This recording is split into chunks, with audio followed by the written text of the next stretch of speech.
अगर आपने संपूर्ण गीता नहीं भी पढ़ा है, फिर भी अगर आपने श्रीमद् भगवत गीता का ये 31 उपदेश सुन लिया, तो भी आपका जीवन धन्य हो जाएगा।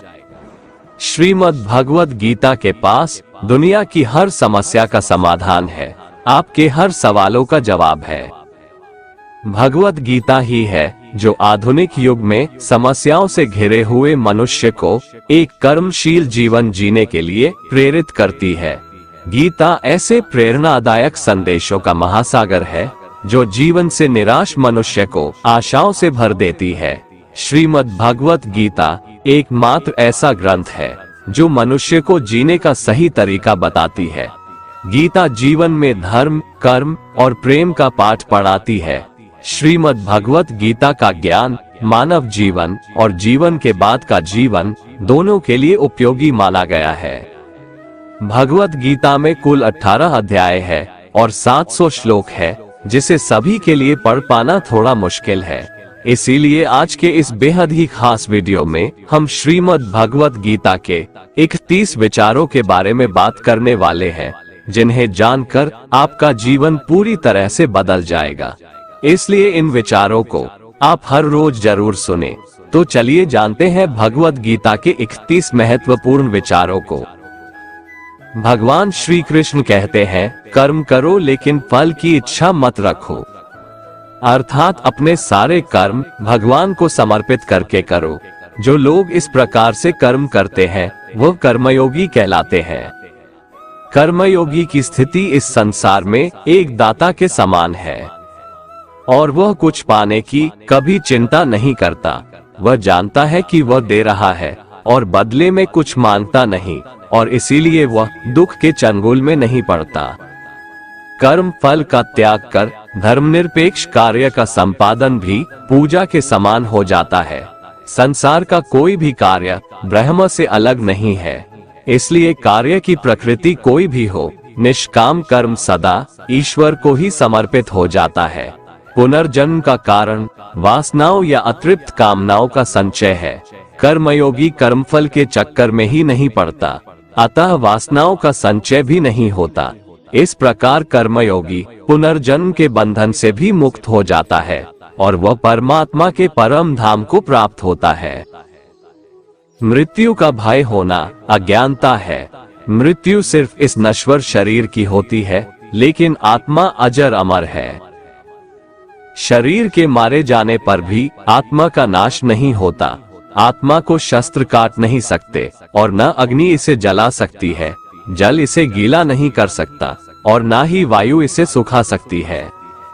जिस प्रकार मनुष्य अपने पुराने वस्त्रों को त्याग कर नए वस्त्र धारण करता है, ठीक उसी प्रकार आत्मा पुराने व्यर्थ शरीर को त्याग कर नए शरीर को धारण करती है। ये प्रकृति का नियम है। इस सत्य को स्वीकार करके भयमुक्त होकर आज में जीना चाहिए।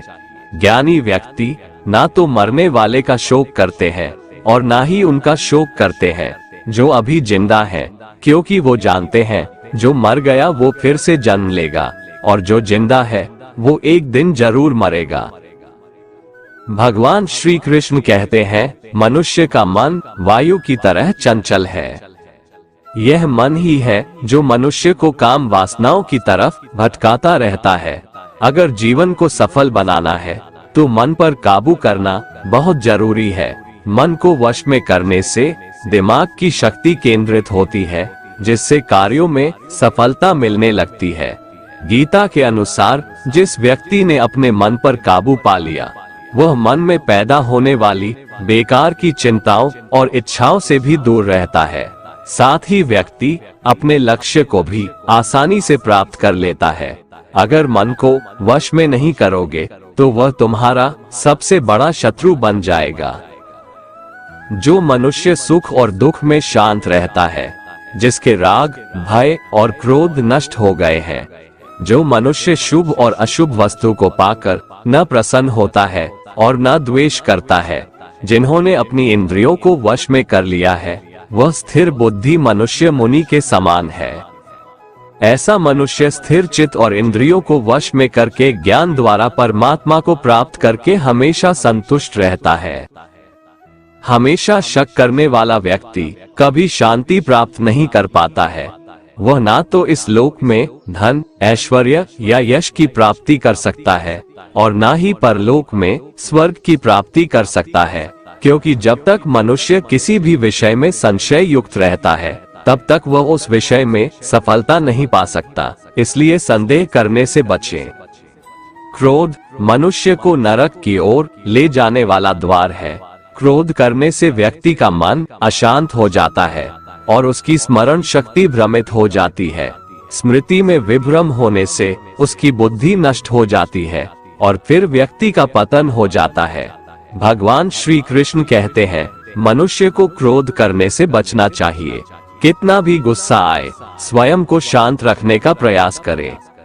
भगवान श्री कृष्ण कहते हैं, जिस प्रकार समुद्र की स्थिति अचल है, भारी से भारी आंधी तूफान आने पर या अनेक नदियों के जल प्रवाह उसमें प्रविष्ट होने पर भी वो अपनी स्थिति से विचलित नहीं होता, मर्यादा का त्याग नहीं करता, उसी प्रकार परमात्मा के स्वरूप में स्थित योगी की स्थिति भी सर्वथा अचल होती है। बड़े से बड़े सांसारिक सुख दुखों का संयोग वियोग होने पर भी उसकी स्थिति में जरा भी अंतर नहीं पड़ता। वह योगी परमात्मा में नित्य निरंतर अटल और एकरस स्थित रहता है। श्रेष्ठ पुरुष जैसा आचरण करता है, अन्य पुरुष भी वैसा ही आचरण करते हैं। वो जो कुछ प्रमाण देता है, समस्त मनुष्य समुदाय उसी के पद चिन्हों पर अपने रास्ते चुनता है। इसलिए सज्जन व्यक्तियों को सदैव अच्छा व्यवहार करना चाहिए। जो मनुष्य ईश्वर में श्रद्धा नहीं रखते, वह अज्ञानी मनुष्य जीवन में कभी भी सुख, शांति और सफलता को प्राप्त नहीं कर पाते। ऐसे मनुष्य की बुद्धि विपरीत हो जाती है। वे लौकिक और पालौकिक सब प्रकार के सुख साधनों को विपरीत ही समझने लगते हैं। इसी कारण वे विपरीत आचरणों में प्रवृत्त हो जाते हैं। इसके फलस्वरूप उनका इस लोक में और परलोक में पतन हो जाता है। वे अपनी वर्तमान स्थिति से भी भ्रष्ट हो जाते हैं और मरने के बाद उनको अपने कर्मों का फल भोगने के लिए सूकर, कुकर आदि नीच योनियों में जन्म लेना पड़ता है या घोर नरक में पड़कर भयानक यातनाएं भोगनी पड़ती है। मनुष्य मेरी जिस भी रूप की पूजा करते हैं, मैं भी उनको उनकी भावना के अनुसार उसी रूप में दर्शन देता हूँ। मनुष्य जिस जिस भाव से मेरी उपासना करते हैं, मैं उनके उस भाव का ही अनुसरण करता हूँ। जो मेरा चिंतन करता है, उसका मैं चिंतन करता हूँ। जो मेरे लिए व्याकुल होता है, उसके लिए मैं भी व्याकुल हो जाता हूँ। जो मुझे अपना सर्वस्व अर्पण देता है, मैं भी उसे अपना सर्वस्व अर्पण कर देता हूँ। न तो मैं किसी के भाग्य का निर्माण करता हूँ और ना ही किसी के कर्मफल का निर्माण करता हूँ। मनुष्य अपने द्वारा किए कर्मों का ही फल भोगता है और उसी से उसके भाग्य का निर्माण होता है। मनुष्य स्वयं ही अपना मित्र है और स्वयं ही अपना सबसे बड़ा शत्रु भी है। ज्ञानी मनुष्य कर्मयोग या भक्ति योग से एक ही जन्म में इस समुद्र रूपी संसार से निकलकर परमात्मा को प्राप्त कर लेता है और अज्ञानी मनुष्य काम, क्रोध, लोभ, मोह में फंसकर 84 लाख योनियों में भटकता रहता है। ये संसार मेरी ही माया है। ये संसार मुझसे ही उत्पन्न हुआ है। मैं ही इसका पालन पोषण करता हूँ और मैं ही इस सृष्टि का विनाश करता हूँ। मैं जल में रस हूँ, चंद्रमा और सूर्य में प्रकाश हूँ, संपूर्ण वेदों में ओंकार हूँ, आकाश में शब्द और पुरुषों में पुरुषत्व हूँ। मैं ही सूर्य रूप से तपता हूँ, वर्षा का आकर्षण करता हूँ और उसे बरसाता हूँ। हे अर्जुन, मैं ही अमृत और मृत्यु हूँ, सत असत भी मैं ही हूँ।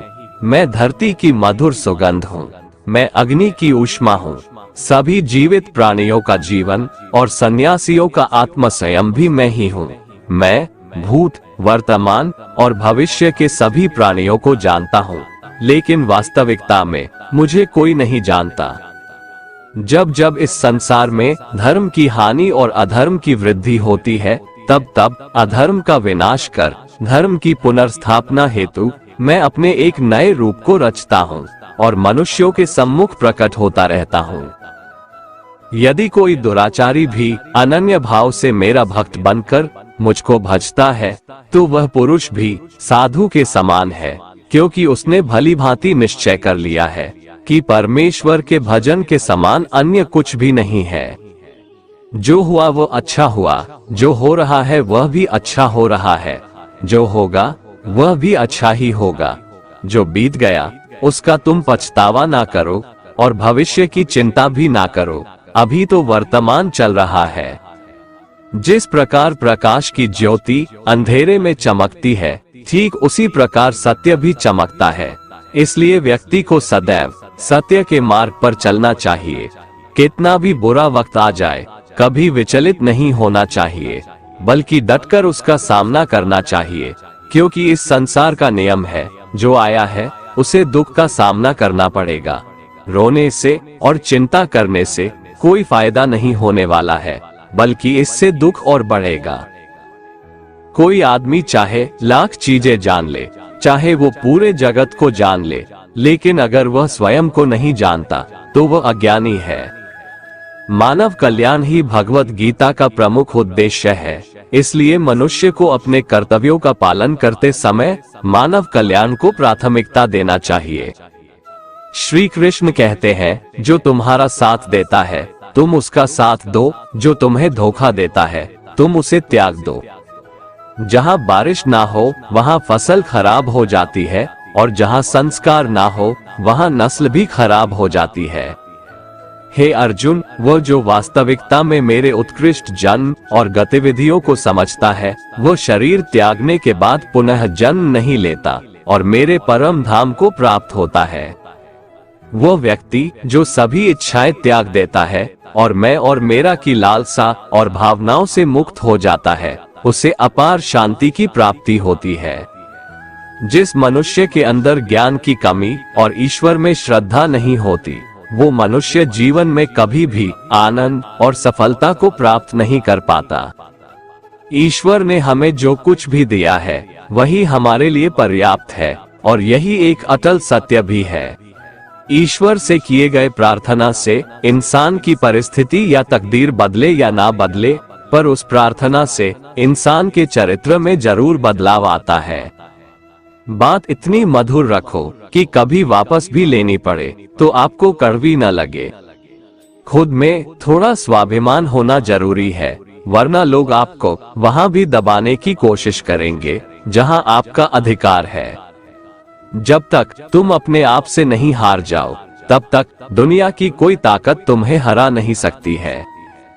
कमजोर तुम नहीं, तुम्हारा वक्त है, और वक्त सबका बदलता है। तुम बस अपना कर्म करते जाओ। जिसने कभी संकट नहीं देखा, उसे अपनी ताकत का कभी एहसास नहीं होगा। जो दूसरों की तकलीफों को समझते हैं, जिनमें दया है, जो दिल से अच्छे हैं, उन्हें दोबारा जन्म नहीं लेना पड़ता है। किसी को कुछ देकर घमंड मत कर, क्या पता तू दे रहा है या पिछले जन्म का कर्ज चुका रहा है। चुप रहने से बड़ा कोई जवाब नहीं होता, और माफ कर देने से बड़ी कोई सजा नहीं होती। जिस मनुष्य के पास सब्र की ताकत है, उस मनुष्य की ताकत का कोई मुकाबला नहीं कर सकता। हमारी व्यर्थ की चिंता और मन का भय एक ऐसा रोग होता है जिससे हमारी आत्मीय शक्ति बिखर जाती है। मनुष्य को जीवन की चुनौतियों से भागना नहीं चाहिए, और न ही भाग्य और ईश्वर की इच्छा जैसे बहानों का प्रयोग करना चाहिए। किसी पर विश्वास करना हो तो उनकी बातों पर नहीं, उनकी हरकतों पर ध्यान दो। गुस्से के वक्त थोड़ा रुक जाने से और गलती के वक्त थोड़ा झुक जाने से जिंदगी और भी आसान हो जाती है। भगवान श्री कृष्ण कहते हैं, जो मनुष्य मुझे जान लेता है वह जन्म मरण के बंधनों से मुक्त हो जाता है। जो मनुष्य भगवत गीता को पढ़कर उस पर अमल करता है, उसके सारे दुष्कर्मों का प्रभाव समाप्त हो जाता है। संयम, सदाचार, स्नेह एवं सेवा, ये गुण सत्संग के बिना नहीं आते। जो भाग्य में है वो भाग कर आएगा, और जो भाग्य में नहीं है वो आकर भी भाग जाएगा। जैसे हवा के झोंके नाव को भटका देते हैं, वैसे ही मनुष्य की इच्छाएं बुद्धि को भटका देती है। एक समझदार व्यक्ति वही है जो दूसरों को देखकर उनकी विशेषताओं से सीखता है, उनसे तुलना और ईर्ष्या नहीं करता। जीवन में हार जीत लगी रहती है, लेकिन सफलता सिर्फ उसी व्यक्ति को मिलती है जो अपनी गलतियों और हार से सीख लेकर आगे बढ़े। हार कर निराश होना किसी भी समस्या का हल नहीं है। केवल ज्ञान ही एक ऐसा अक्षय तत्व है जो कहीं भी, किसी भी अवस्था में और किसी भी काल में मनुष्य का साथ नहीं छोड़ता। धरती पर जिस प्रकार मौसम में बदलाव आता है, उसी प्रकार जीवन में भी सुख दुख आता जाता रहता है। युद्ध हो या जीवन, सफलता केवल 3 शस्त्रों से प्राप्त होती है: धर्म, धैर्य और साहस। कोई भी मनुष्य जन्म से नहीं, बल्कि अपने कर्मों से महान बनता है। कुछ पाना है तो खुद पर भरोसा कीजिए, क्योंकि सहारे कितने भी सच्चे और अच्छे हो, साथ छोड़ ही जाते हैं। मित्र गरीब है या अमीर मायने नहीं रखता, बल्कि वो आपके बुरे समय में आपका साथ कितना देता है, यह मायने रखता है। धर्म चाहे जो भी हो, अच्छे इंसान बनो, हिसाब हमारे कर्म का होगा, धर्म का नहीं। जो मनुष्य मुझसे परम प्रेम करके इस परम रहस्य युक्त गीता शास्त्र को मेरे भक्तों में कहेगा, वो मुझको ही प्राप्त होगा, इसमें कोई संदेह नहीं है। उससे बढ़कर मेरा प्रिय कार्य करने वाला मनुष्यों में कोई भी नहीं है, तथा पृथ्वी भर में उससे बढ़कर मेरा प्रिय दूसरा कोई भविष्य में होगा भी नहीं। जो मनुष्य श्रद्धायुक्त दोषों से रहित होकर इस गीता शास्त्र का श्रवण भी करेगा, वह भी सभी पापों से मुक्त होकर मेरे परम धाम को प्राप्त होगा। दोस्तों, अगर आपको हमारा ये वीडियो पसंद आया तो कमेंट में जय श्री राधे कृष्ण लिखें, और ऐसे ही प्रेरणादायक वीडियो देखने के लिए हमारे चैनल को सब्सक्राइब कर लें। जय श्री राधे कृष्ण।